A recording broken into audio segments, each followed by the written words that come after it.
Hello प्यारे बच्चों। उम्मीद करता हूँ कि आप सभी अच्छे होंगे और आपके स्कूल खुल गए हैं तो आप स्कूल भी जाना स्टार्ट कर दिया होगा आपने।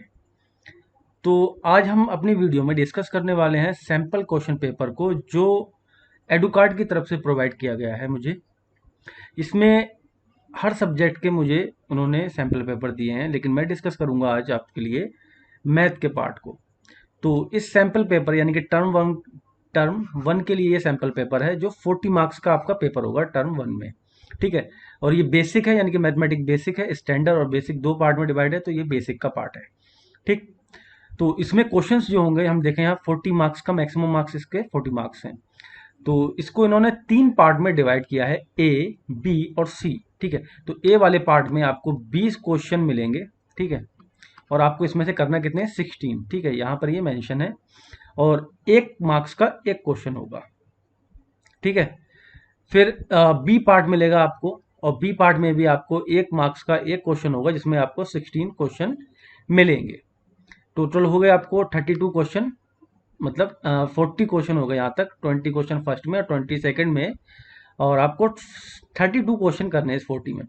लास्ट है सेक्शन सी जिसमें 10 क्वेश्चन हैं, और आपको इसमें 8 क्वेश्चंस अटेम्प्ट करने हैं। तो टोटल हो गए 40 क्वेश्चन, यानी कि 40 क्वेश्चन 1 मार्क्स का है और 40 मार्क्स के टोटल ये हो गए। ठीक है। तो हम इन सारे सेक्शन को डिस्कस करेंगे। ठीक है। मैं बताऊंगा किस तरीके से आपको ये एमसीक्यूज करने हैं। एमसीक्यूज है तो सबसे अच्छी बात ये है कि वहाँ पर आपका जो भी अ, एक तरीके से होता है डिस्क्रिप्टिव पार्ट। ठीक है, मतलब आप स्टेप बाय स्टेप चेक होते थे पहले, तो वो नहीं होगा। आपको बस केवल राइट ऑप्शन पे करेक्ट मतलब टिक करना है। उन्हें नहीं मतलब कि आपको आपका आंसर जो है वो किस तरीके से आया। ठीक है, उन्हें बस ये है, जैसे कि पहला क्वेश्चन देखें हम। ये क्वेश्चन दे रखा है इतना। ठीक है, इस पार्ट में, और ये ऑप्शन दे रखे हैं ए बी सी डी। ठीक है, इसमें से आपको एक पे सेलेक्ट करना है कि कौन सा वाला ऑप्शन आपका सही होगा। ठीक है। बाकी उन्हें नहीं मतलब कि थ्योरी आपकी क्या होगी। और इसमें आपको नेगेटिव मार्किंग भी नहीं है, यानी कि कोई भी नेगेटिव मार्किंग नहीं होगी। आपका अगर क्वेश्चन गलत हो जाता है, रॉन्ग हो जाता है, तो उसका आपका नंबर नहीं कटेगा। ठीक। तो अब स्टार्ट करते हैं। आज मैं डिस्कस करूंगा सेक्शन ए को, यानी कि 20 क्वेश्चंस जिसमें से आपको 16 क्वेश्चन करने होंगे। तो ये पीडीएफ अगर आपको चाहिए तो आप हमारा जो टेलीग्राम का ग्रुप है, यानी कि एग्जाम गुरुजी और टीम, ये सर्च करेंगे टेलीग्राम पे तो वहाँ से आपको ये पीडीएफ मिल जाएगी। वहाँ मैंने इसको अपलोड कर रखी है। ठीक है। तो मैं यही बोलूँगा कि आप पहले इस पीडीएफ को डाउनलोड कर लीजिए और उसके बाद खुद से ट्राई करिए। ट्राई करने के बाद अगर आपसे कोई क्वेश्चन नहीं बनता है, देन आप इस वीडियो को देखें। ठीक है। तो पहला क्वेश्चन जो है वो है,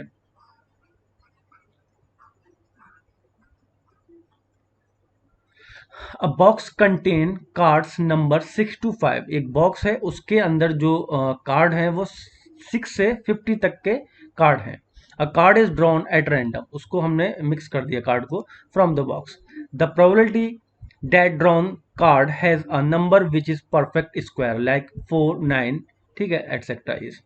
तो 6 से 50 तक है, तो एक चीज़ तो हमें क्लियर है कि 50 से लेस देन जो परफेक्ट स्क्वायर मिलेगा वो मिलेगा हमें 49, यानी कि 7 का स्क्वायर जो होता है। ठीक है। तो 49 तो एक मिल गया यहाँ पे, और 6 के बाद जब मिलेगा तो वो 9 मिलेगा। ठीक है। तो 9 के बाद जो जो यहाँ पर स्क्वायर होंगे तो वो हमें फाइंड आउट करने हैं उनकी प्रोबेबिलिटी। तो एक तो 9 हो गए, एक हो गया 16, ये 4 का होता है। एक हो गया 25, ये 5 का होता है। एक हो गया 36, ये 6 का होता है। तो 1 2 3 4 5, तो 5 स्क्वायर हमें इस नंबर के 6 से 50 के बीच में 5 स्क्वायर मिलेंगे। ठीक है। अब यहाँ से अगर हम देखें तो कार्ड हमारे पास टोटल कितने हैं, 50 में से 5 माइनस करेंगे तो 45 हो जाएंगे। ठीक है, 45 कार्ड हैं। और ये कितने हो रहे हैं, 1 2 3 4 5। तो 5/45, डेट मीन 1/9, यानी कि ऑप्शन डी इसका करेक्ट होगा। ठीक है। तो 1 मार्क्स का है, आपको एक मार्क्स यहाँ पर मिल जाएगा। नेक्स्ट क्वेश्चन है, in a circle of diameter 42 centimeter, if an arc subtend an angle of 60 degree at the center where pi is equal to 22/7, then the length of the arc। ठीक है, आपको क्या बतानी है, लेंथ बतानी है arc की। तो हमें एक सबसे पहले फार्मूला पता होना चाहिए जो हम लेंथ के लिए निकालें। थीटा डिवाइडेड बाई 360 मल्टीप्लाई, ठीक है, 2 पाई और आर। ठीक है, अब यहां से अगर हम देखें डायमीटर क्या होती है, डायमीटर होती है रेडियस की डबल। डेट मीन अगर मैं यहां से आर की बात करूं तो आर हो जाएगी इसकी हाफ 21। सारी वैल्यू हमें मिल चुकी हैं, तो यहाँ पे हम रख देंगे थीटा की वैल्यू 60 है, पाई की वैल्यू हम यहाँ पर 22/7 रखेंगे क्योंकि यहाँ पर ये मेंशन किया है इन्होंने, और आर की वैल्यू 21। 7 3 और 3 2 6, ये कट गया, तो 22 हमें मिला। जो आर्क की लेंथ है वो 22 है। डेट मीन सी वाला ऑप्शन इसमें करेक्ट होगा। ठीक है, नेक्स्ट है ट्रिग्नोमेट्री से क्वेश्चन है, if sine theta is equal to X and sec theta is equal to Y then tan theta is. तो सबसे पहले हमें इसकी प्रॉपर्टी पता होना चाहिए। Tan theta is equal to क्या हो सकता है, और sine theta upon cos theta होता है। ठीक है, अगर मैं कॉस थीटा को सेक में चेंज कर दूं तो यहां से मुझे मिलेगा sine theta multiply sec theta. ठीक है, यानी कि मुझे इसकी मल्टीप्लाई करनी है। तो साइन थीटा की वैल्यू एक्स दे रखी है और सेक थीटा की वैल्यू वाई दे रखी है, यानी कि X into Y that is X Y, यानी कि ऑप्शन ए जो होगा वो इसमें करेक्ट होगा। नेक्स्ट है fourth number question, the pair of linear equation y is equal to 0 and y is equal to -5 has. ठीक है, तो उसके वन सोल्यूशन, टू सोल्यूशन, या फिर इन्फिनेटली मैनी सॉल्यूशंस, या फिर नो सोल्यूशन। चार ऑप्शन आपके सामने हैं, तो इसमें जो होगा आंसर जो होगा नो सोल्यूशन। ठीक है, ऑप्शन डी होगा। अब वो क्यों होगा, जो जनरल इक्वेशन है अगर हम बात करें ए एक्स प्लस बी वाई, ठीक है, इज इक्वल टू क्या होता है, सी होता है, और दूसरा a x plus b y is equal to d होगा। ठीक है, अब अगर हम इसमें देखें y की वैल्यू रख देंगे तो जो होगा लाइंस क्या आ जाएंगी, पैरेलल आ जाएंगे। ठीक है, लाइंस पैरेलल होंगी, यानी कि they have no common point. ठीक है, क्योंकि ये अलग अलग हैं। वैल्यू यहाँ रखेंगे तो 0 हो जाएगा पार्ट, और ये एक बार -5 होगा। ठीक, तो अलग अलग हो जाएंगी, तो यानी कि पैरेलल हो जाएंगी, तो इसमें नो सोल्यूशन होगा। जब लाइन हमारी पैरेलल होती है तो नो सोल्यूशन होता है। फिफ्थ नंबर है, the fair die is thrown once. ठीक है, एक डाई है मतलब पासा जिसको बोलते हैं, छक्का पोया। The probability of even composite number. ठीक है, हमें कंपोजिट नंबर की प्रोबेबिलिटी बतानी है। तो उसमें नंबर कितने होते हैं, अगर आपने आप देखे होंगे तो 1 से लेके 6 तक नंबर होते हैं उस पर डाइस पे। और कंपोजिट नंबर क्या होते हैं, 4 और 6 होते हैं, यानी कि दो नंबर इसमें कंपोजिट होंगे, यानी कि 2 नंबर इसमें कंपोजिट होंगे। तो प्रोबेबिलिटी निकाल देंगे यहाँ से 2/6, डेट मीन 1/3, यानी कि बी वाला ऑप्शन इसमें करेक्ट हो जाएगा आपका। चलिए फिर नेक्स्ट क्वेश्चन है 6 number, 8 chairs and 5 table cost 10,500 while 5 chairs and 3 tables cost 6,450 rupees. The cost of each chair will be। ठीक है, तो अगर मैं इसको ऐसे लिख दूं, चेयर्स को सी लिख दूं और plus 5t is equal to, ठीक है, और ये कितना हो गया 5c plus 3t is equal to. अब मुझे जो कॉस्ट निकालनी है वो किसकी निकालनी है, चेयर की निकालनी है। तो मैं यहाँ से t का एलिमिनेट करूंगा, तो t को एलिमिनेट करने के लिए क्या करना पड़ेगा, मतलब t को इक्वल करना पड़ेगा। तो इसको अगर इस इक्वेशन को 3 से और इसको 5 से मल्टीप्लाई कर दूं तब मुझे क्या मिलेगा, यहाँ से 24c 15t 0 5 15, ठीक है, और 25 प्लस 15t इक्वल टू 0, जब 25 2 5 2 5 20 और 2 25। ठीक है, तो ये माइनस माइनस माइनस ये कैंसिल आउट हो गया, यहाँ से माइनस का c मिला और 0 5 12 में से 5 गए 7, ठीक है, माइनस का 750 मिला।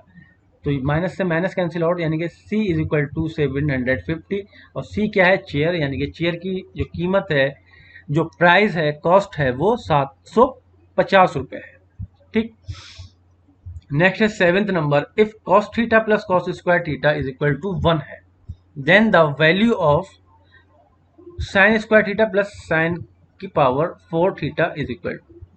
तो अगर यहां से मैं देखूं कॉस थीटा और इस कॉस स्क्वायर थीटा को इधर ले आऊं तो 1 माइनस कॉस स्क्वायर थीटा, और ये फर्स्ट आइडेंटिटी है, 1 माइनस कॉस स्क्वायर थीटा होता है sign square theta, that mean cos theta की वैल्यू जो है वो साइन स्क्वायर थीटा की वैल्यू के बराबर है। अब ये वैल्यू यहाँ पे मैं पुट कर देता हूँ बेटा, तो cos theta, sign square theta की जगह कॉस थीटा आ जाएगा, प्लस साइन 4 की जगह कॉस स्क्वायर थीटा आ जाएगा।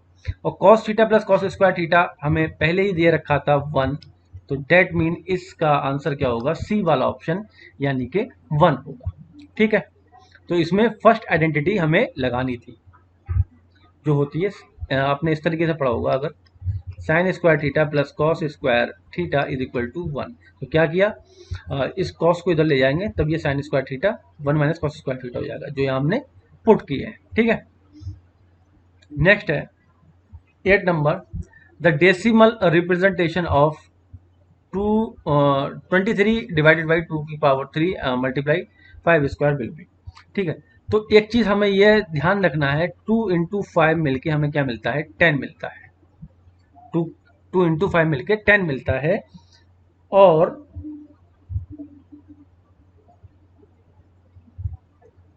ठीक है, तो ये क्या होगा, 10 जब मिलेगा तो यानी कि टर्मिनेट हो जाएगा, रिपीटिंग नहीं होगा, तो ऑप्शन इसमें ए वाला सही होगा, यानी कि टर्मिनेटिंग होगी ये वैल्यू। जो भी इसका आंसर आए वो रिपीट नहीं होगा, ठीक है, टर्मिनेट हो जाएगा, यानी कि एक टाइम पे जाके 2.5 या फिर 2.55 ये मिल जाएगा। ठीक है, मतलब ऐसा नहीं है कि जैसे 1/3 होता है, इसकी वैल्यू क्या होती है 0.3333 चलता रहता है। ठीक है, तो ये नॉन टर्मिनेटिंग बोलते हैं और रिपीटिंग बोलते हैं। ठीक, तो ये टर्मिनेट हो जाएगा आपका एक जगह जाके। क्यों होगा, क्योंकि 2 और 5 की मल्टीप्लाई हो रही है, तो 2 और 5 की मल्टीप्लाई से 10 मिलेगा, यानी कि 0, और 0 क्या करता है, टर्मिनेट कर देता है। नेक्स्ट है द एलसीएम ऑफ 2 की power 3 multiply 3 to power square and 2 की पावर 2 एंड मल्टीप्लाई 3 की पावर 3। तो एलसीएम के लिए हमें क्या करना पड़ेगा, अगर मैं इसको यहाँ पर स्प्लिट कर देता हूँ, तो 2 इंटू 2 इंटू 2 यानी कि 3 बार है, मल्टीप्लाई 3 इंटू 3, और यहाँ से अगर देखूँ तो 2 इंटू 2 और मल्टीप्लाई 3 इंटू 3।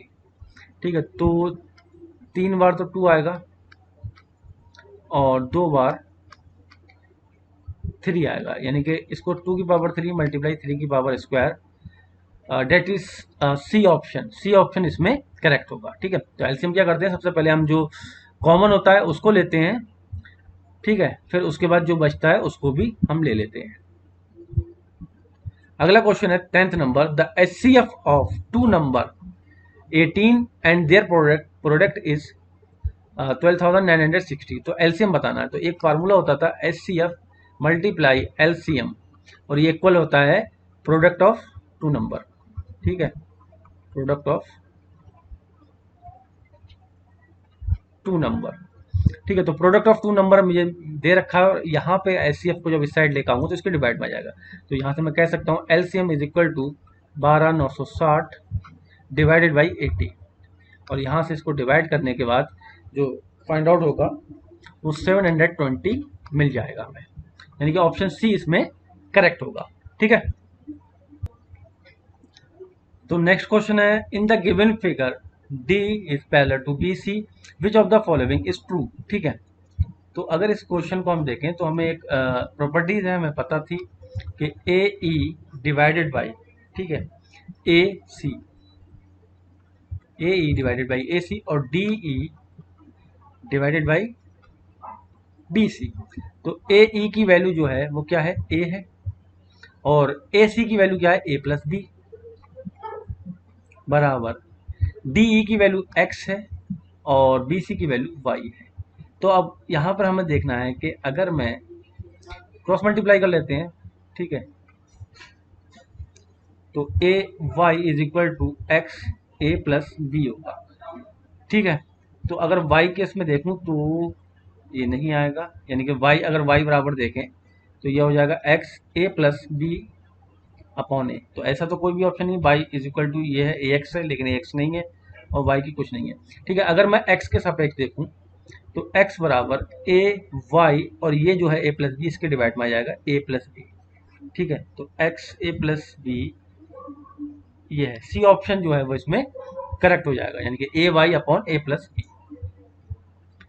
12th नंबर है the coordinate of the point P dividing the line segment joining the points A 1,3 and B 4,6 internally in the ratio of 2:1 R। ठीक है, तो फार्मूला तो अगर याद ना हो तो मैं लिख देता हूं एक बार, M1 x2 plus M2 x1 और यहाँ होता है M1 प्लस M2।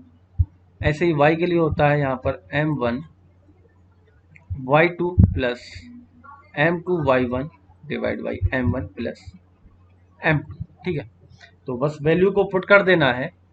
M1 अगर क्या है यहाँ पे 2 है, ठीक है, यहाँ रख देता हूँ x is equal to M1 कितना है 2 है, मल्टीप्लाई किससे होगा x2 से, तो x2 कितना है 4 है, देन प्लस M2 कितना है 1 है, ठीक है, मल्टीप्लाई किससे होगा x1 से होगा, x1 कितना है 1 है, और नीचे M1 प्लस M2 यानी कि 2 प्लस 1 हो जाएगा, तो ये 8 प्लस 1 3 यानी कि x बराबर 9/3 या फिर 3/3। ठीक है, 9/3 मतलब 3, तो x की वैल्यू हमें 3 मिल चुकी है। यानी कि अगर मैं केवल यहीं से निकालने के बाद ऑप्शन को देखूं तो इसमें 2 है x की वैल्यू, इसमें 4 है, इसमें 4 है, तो केवल डी ही ऑप्शन इसका ऐसा है जिसमें x की वैल्यू हमें 3 मिल रही है। ठीक, दूसरा भी पॉइंट निकाल के देख लेते हैं। y बराबर M1 तो हमें पता है 2 है, y2 कितना है 6 है, प्लस M2 1 है और y1 कितना है 3 है, नीचे 2 प्लस 1 हो जाएगा, तो 12 और प्लस 3/3 ये हो जाएगा 15/3 यानी कि 5। y की वैल्यू 5 बिल्कुल सही, y की वैल्यू 5 ही है, x की वैल्यू 3 है, तो ऑप्शन डी इसमें करेक्ट हो जाएगा। 13 नंबर क्वेश्चन है द प्राइम फैक्टराइजेशन ऑफ 3825। तो हमको इसको क्या करना है 3825 प्राइम फैक्टराइजेशन करने हैं, तो लास्ट में 5 है तो 5 से हम यहाँ पर इसको डिवाइड करेंगे।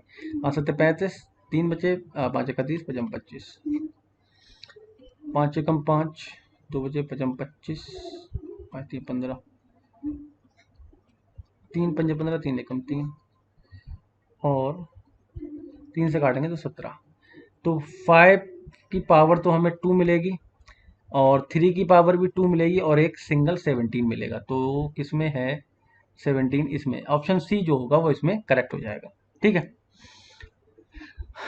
अगला 14 नंबर क्वेश्चन है in the figure given below. ठीक है, एक फिगर दे रखा है, इसमें ये जो दे रखा है इसका मतलब होता है 90 डिग्री। ठीक है,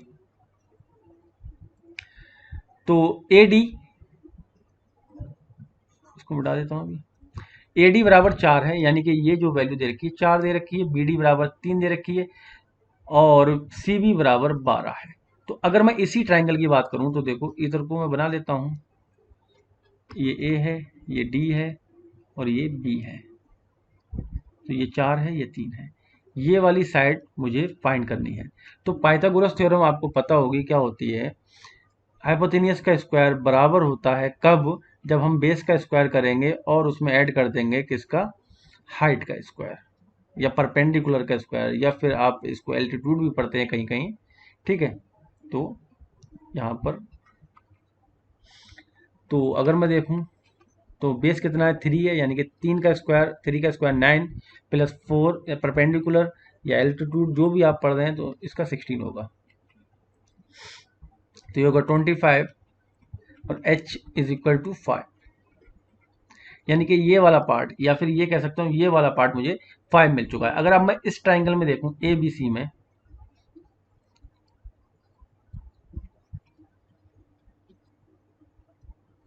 ये 5 अभी फाइंड किया, ये 12 है, फिर से मुझे अगेन यही वाला फार्मूला पाइथागोरस थ्योरम लगाना पड़ेगी, यानी कि एच स्क्वायर बराबर 12 का स्क्वायर प्लस 5 का स्क्वायर, डेट मीन 144 प्लस 25 और ये ऐड करेंगे तो 169 और h इज इक्वल टू 13, क्योंकि 13 का स्क्वायर होता है 169, तो ये वाली चीज़ जो मुझे मिलेगी वो, या फिर ये कह सकता हूँ ये मिलेगी 13।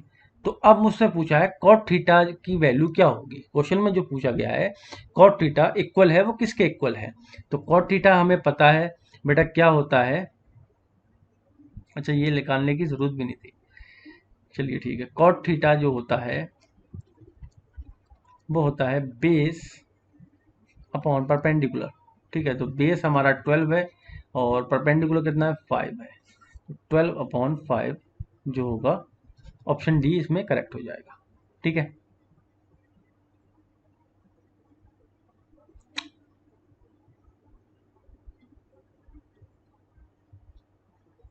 गिवन फिलो। अच्छा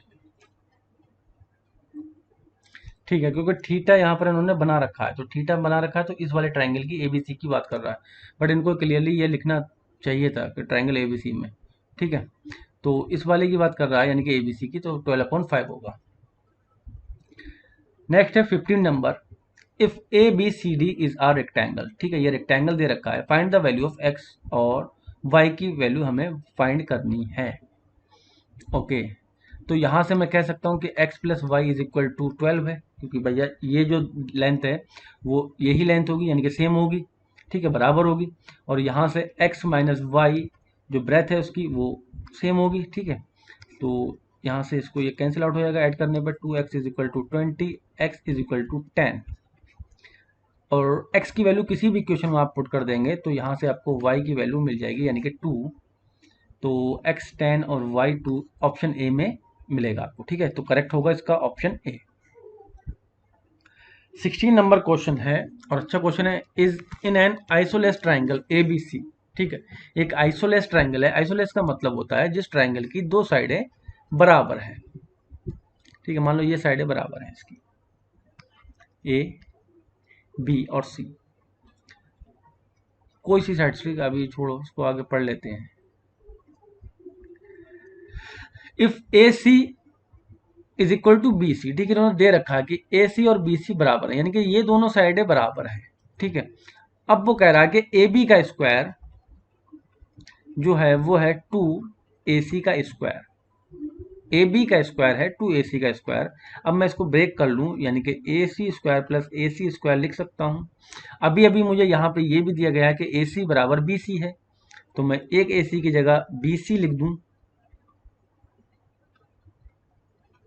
तो अभी मैंने आपको एक पाइथागोरस थ्योरम पढ़ाई थी जिसमें बताया गया था कि एक साइड का स्क्वायर अगर दो साइडों के स्क्वायर करने के बाद उसको सम करें उसके इक्वल होता है, तब वो राइट एंगल ट्राइंगल पे बनता है। राइट एंगल ट्राइंगल मतलब कि ये वाला जो ट्राइंगल बनता है ये वाला होता है। ठीक, तो इसमें ये वाली साइडें बराबर हैं यानी कि ए बी और सी। ठीक है, सॉरी ये ए बी स्क्वायर होगा, ये सी होगा। ठीक, तो ए बी स्क्वायर बराबर यहाँ से क्या मिला हमें, ए बी स्क्वायर बराबर B C square plus A C square, that mean 90 degree. Right angle कितना होता है 90 डिग्री। ठीक है, ध्यान रखना राइट एंगल कितना होता है 90 डिग्री होता है। कभी कभी क्वेश्चन पूछ लेता है या फिर आपसे पूछ लेगा कि एक स्ट्रेट लाइन का एंगल कितना होता है, ये जो एंगल है ये 180 डिग्री होता है। किसी भी सर्कल का 360 होता है। ठीक है, किसी भी सर्कल का 360 होता है। चलिए फिर नेक्स्ट क्वेश्चन की तरफ मूव करते हैं। 17 नंबर क्वेश्चन है, if -1 is a zero of the polynomial then आपको बताना है कि अदर जीरो। ठीक है, दूसरा जो वैल्यू है वो क्या होगी। तो अगर मैं इसके फैक्टर कर लूँ तो मुझे वो फाइंड आउट हो जाएगी इजीली, यानी कि एक्स स्क्वायर माइनस 7x को 8 एकम 8। ठीक है, तो ऐसे फैक्टर करना है 8x प्लस एक्स।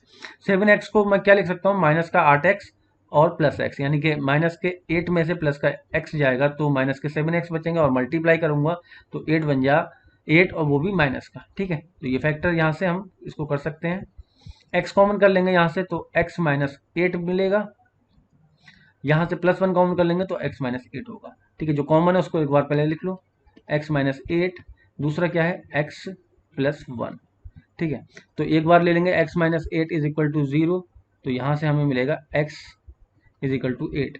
और एक बार जब x प्लस 1 बराबर 0 लेंगे तो x बराबर -1। ठीक है, जो -1 हमें पहले से दे रखा था, 8 नहीं दिया था, यही पूछा था, तो आंसर होगा हमारा प्लस का 8, यानी कि ऑप्शन डी इसमें करेक्ट हो जाएगा। ठीक, नेक्स्ट है 18 number, in a throw of pair of dice. ठीक है, डाइस, फिर से डाइस की बात चल रही है। तो डाइस हमें पता है कि कितने उसमें होते हैं, नंबर 6 तक होते हैं, 1 2 3 4 5 6 होते हैं। The probability of the same number on each dice, तो 6 इंटू 6 कितना हो गया 36 हो गया। ठीक है। और कितने होते हैं, 6 होते हैं, तो 36 यानी कि 1/6। तो प्रोबेबिलिटी कितनी होगी सेम नंबर की, 1/6 होगी। 19 नंबर क्वेश्चन है, the mid point of 3p4 minus 2q is 26, find the value of p plus q। ठीक है, find the value of p plus q। तो अभी हमने निकाला था 2 मिड पॉइंट के लिए, 3p और -2/2, तो ये हो गया 4 is equal to 3p minus 2। ये माइनस का 2 इधर जाएगा तो प्लस का हो जाएगा, यानी कि 3p इज इक्वल टू 6, और ये 3 इसके डिवाइड में जाएगा, यानी कि p इज इक्वल टू 2। तो p की वैल्यू हमें 2 मिल चुकी है। अब q की वैल्यू फाइंड कर लेंगे। तो ये 6 है, 6 is equal to 4 plus 2q divide 2, यहाँ से 12 होगा, 4 प्लस 2q, ये 4 इधर जाएगा तो क्या हो जाएगा, माइनस का हो जाएगा, यानी कि 2q is equal to 12 minus 4 that is 8, और q इज इक्वल टू 8 इसके डिवाइड में जाएगा तो 4। तो q की वैल्यू हमें क्या मिली, 4 मिली। हमें अब करना क्या है, p प्लस q की वैल्यू बतानी है, यानी कि p plus q that mean 2 plus 4 is equal to 6। Option B इसमें करेक्ट होगा। ठीक है। अब आ चुके हैं लास्ट क्वेश्चन पे सेक्शन ए के। ठीक है, तो decimal expansion of 147 divide by 120 will terminate after how many places of decimal. ठीक है, तो एक काम और कर सकते हैं, यहाँ से 3 7 4 11 12, ठीक है, 3 से कटेगा, 3 चौका 12, 2 3 3 27। थोड़ा सा छोटा सा किया है, मैं थोड़ा छोटा किया है, तो हमें क्या मिलेगा, 49/60 मिलेगा। सॉरी, 3 चौका 12, 60 नहीं, 40 मिलेगा ये, 49/40। ठीक है, अब 49, और इस 40 को क्या लिख सकता हूँ, 2 का क्यूब माइनस 5, यानी कि 2 का क्यूब कितना होता है, 8 होता है, और 8 बन जाए 5, और 2 और 5 यानी कि मिलके 10 होते हैं। अब एक चीज समझने वाली चीज बेटा यहाँ पर ये है, जब भी 10 बने नीचे, ठीक है, जब भी 10 बने नीचे, तो वो जो टर्मिनेट होगा वो कितने के बाद होगा, ये डिपेंड करता है उसकी मैक्सिमम पावर पे। किस पे, मैक्सिमम पावर पे। अगर 5 पे पावर होती मैक्सिमम तो 5 की पावर लेते, अगर 2 पे मैक्सिमम पावर है तो 2 की पावर लेंगे। तो यहाँ पर मैक्सिमम 5 पावर कितनी है, 3 है। कितनी है, 3 है। तो जितनी पावर होगी उतने के बाद ही वो टर्मिनेट होगा, डेट मीन सी वाला ऑप्शन इसमें करेक्ट हो जाएगा। ठीक है, सपोज करो अगर इस क्वेश्चन को अगर यहाँ से, ठीक है, इसका आंसर तो यही होगा बेटा। ठीक है, 3